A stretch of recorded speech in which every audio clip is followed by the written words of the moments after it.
కర్నూలులో జరిగిన కార్యక్రమంలో డిప్యూటీ సీఎం పవన్ కళ్యాణ్ కూటమి 15 ఏళ్లు తగ్గకుండా కొనసాగుతుందని చెప్పారు. అంటే ఈ 15 ఏళ్లలో ఆంధ్రప్రదేశ్ డెవలప్ అవుతుంది. వేరే పార్టీ ఆంధ్రప్రదేశ్లో గెలిచే అవకాశం ఉండదు. ప్రజల మద్దతు కూడా కూటమికే ఉంది. ఆంధ్రప్రదేశ్లో బీజేపీ పార్టీ ప్రాముఖ్యత పెరిగింది. అలాగే 10 సంవత్సరాల నుంచి ఆంధ్రప్రదేశ్ ప్రజలకి ఎలాంటి పదవి లేకపోయినా సేవ చేస్తున్నటువంటి జనసేన పార్టీకి కూడా మద్దతు పెరిగింది. దానికి ఉదాహరణే 100% స్ట్రైక్ రేట్తో పార్టీ గెలవటం. ప్రజలకు మేలు చేసే పార్టీలు రాష్ట్రంలో కొనసాగితే అభివృద్ధి అనేది కామన్గా జరుగుతుంది. గుజరాత్లో 3 సార్లు మోదీ సీఎం అవడం వల్ల గుజరాత్ డెవలప్మెంట్ సాధ్యమైంది.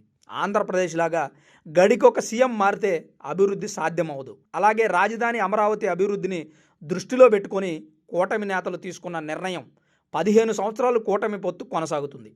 మరి ఇన్ని సంవత్సరాలు కూటమి పొత్తు కొనసాగితే వైసీపీ పార్టీ పరిస్థితి ఏంటి? ఆ పార్టీనే నమ్ముకున్న నేతల పరిస్థితి ఏంటి? 2029లో ముఖ్యమంత్రి అవుతానని మాట్లాడుతున్న వైఎస్ జగన్మోహన్ రెడ్డి పరిస్థితి ఏంటని నెటిజన్స్ కామెంట్స్ చేస్తున్నారు.